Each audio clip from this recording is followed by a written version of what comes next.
Have you ever tried dieting and the hunger was so bad that it felt like your stomach was punching you in your face? You swear you'll just tough it out and by the end of the day you're knee deep in snacks. If you've ever white knuckled your way through a diet only to binge later, you know exactly what I mean. You start with the best intentions, then the hunger takes over and just completely ruins everything. But here's the truth. Hunger always wins when you fight it head on. The trick isn't to ignore hunger, it's to work with your body then against it. Think of hunger like a river. You can try to dam it up, but eventually the pressure builds and it will break through. Smart dieting is about redirecting the flow, not stopping it completely. Today I'll break down the real science of intermittent fasting and hunger, plus mindset strategies that make diets stick long term. Because sustainable fat loss isn't about willpower, it's about understanding how your body works and building a system you can actually live with. Let me tell you about the time I thought I'd crack the code with intermittent fasting. Read all the studies, watched all the YouTube videos, heard about the hormone benefits, the autophagy, the mental clarity, and I was convinced it was going to be the secret weapon. So I started intermittent fasting. Skip breakfast from noon till 8, just eat, easy. The first few days were brutal. Wake up starving, drink black coffee and tell myself I'm optimizing the hormones, and then by 11 o'clock irritable, couldn't focus on anything and had to push through because that must mean it's working. But this is where it gets embarrassing. Around day 10, finally made it to my eating window and I was so hungry that I demolished everything in sight. We're talking like 2,000 calories in an hour. Pizza, ice cream and whatever was around. And then when you step on the scale a week later, I actually gained weight and I was eating the same calories as before, just cramming them all into 8 hours instead of spreading them out. The worst part is I felt like a failure, like I couldn't do the intermittent fasting thing right. Fasting isn't magic, it's just a tool for creating a calorie deficit. And it helps you eat less calories, then great. If it makes you binge later, it's working against you. The real test isn't whether you can fast for 16 hours. It's whether you can eat normally when you break the fast. If fasting turns you into a food vacuum, like it did for me, then that's not the right approach for you. So after this initial fasting disaster, I started making excuses like, maybe my metabolism's broken, maybe I'm different, maybe I need something a bit more extreme, and that might sound familiar to you. I convinced myself that years of dieting had broken my metabolism. Read every horror story online about eating 800 calories and not losing weight. And I honestly thought that was me. I tried even more extreme approaches and cut calories to 1,200 a day. Did hours of cardio, eliminated entire food groups and basically torturing myself, thinking that would work. And the result was I was exhausted, cranky and obsessed with food. Lying in bed at night thinking about food. Snap at people for no reason and the scale still didn't move. That's when I learned the truth about metabolic adaptation. And yes, when you diet, your body burns fewer calories, your movement drops without you realizing it, and you fidget less.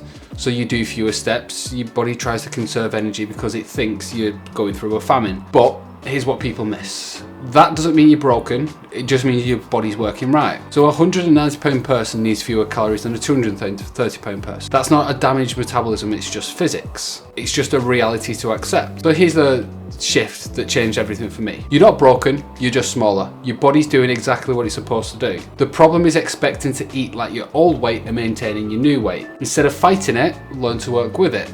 Accept that maintaining a lighter body requires fewer calories. So plan for it and build habits around it. Think of it like downsizing a mansion to a flat or an apartment. The new space just requires a different approach with all your furniture. And let me tell you about the most extreme diet I ever tried. It's probably not the most extreme, I've tried some pretty stupid stuff. Preparing for summer, I thought I needed to do everything perfect. 6 meals a day, all measured to the gram, 2 hours cardio daily, no cheat meals. Lost weight, got shredded, looked exactly how I wanted to. But the second that ended and my goal was ticked off, I'm off the rails. I'm eating pizza, ice cream, cereal, gained 30 pounds in 6 weeks. And it's because I built my results on pure torture. The diet was so restrictive and miserable that my brain was waiting for permission to rebel. And it's exactly what happens on The Biggest Loser. They drop massive amounts of weight through extreme cardio and starvation diets, and then years later, studies showed most getting it all back and often more than what they started with. The show made it look like willpower and extreme dedication, but what they didn't show was what happened after the camera stopped rolling. They went back to a normal life. A normal life doesn't include training like a Navy SEAL every day. This is what they learned the hard way. If you can't stick to it forever, it won't work. Any diet that requires you to be miserable is setting you up to fail. Your brain will eventually rebel against it. It's not a willpower problem, it's just psychology. I used to think the solution was tougher, more discipline, more extreme. extreme, but that's like trying to hold your breath underwater longer by taking smaller breaths, and eventually you have to come up for air. The real solution isn't to diet harder, to find an approach you can live with for years, not just weeks. So after this disaster, I completely changed my approach. Instead of extreme restriction, focus on small sustainable changes instead of eliminating foods. Then fit them into the calorie goals. Instead of 2 hours of cardio, just make sure I did a walk every day and my cardio on top. The result was I lost the same amount of weight but kept it off. No binges, no crashes, no extreme hunger, and no food obsession. That's when I realized the secret isn't finding the perfect diet. It's finding the imperfect diet you can stick to forever. And before we continue with the final piece, I want to help you put all of this into action. So I've created a completely free 21-day blueprint that shows you exactly how to build sustainable eating habits that control hunger without torture. And it includes the exact schedules you can take into account to make your journey just that much easier. It's completely free and it's the first link in the description. Now, back to what actually works. After this extreme dieting phase, I gave intermittent fasting another shot, but this time I approached it completely different. Instead of forcing myself into a rigid 16-8, started just paying attention to natural hunger pangs and noticed I wasn't actually hungry first thing in the morning.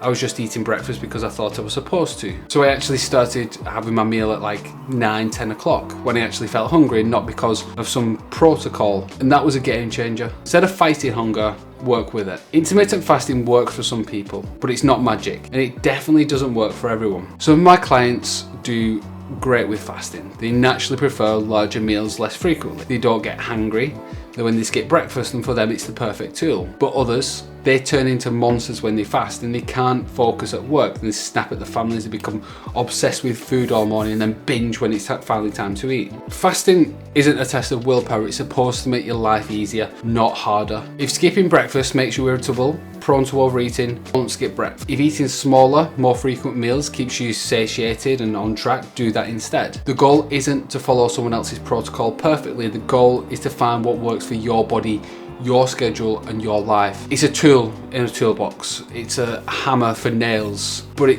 you can't use the hammer for screws. So intermittent fasting might be perfect for your neighbor, but terrible for you. And that is completely fine. And if you like that video about intermittent fasting and want to know what actually works, then click on that video just there and you'll be able to set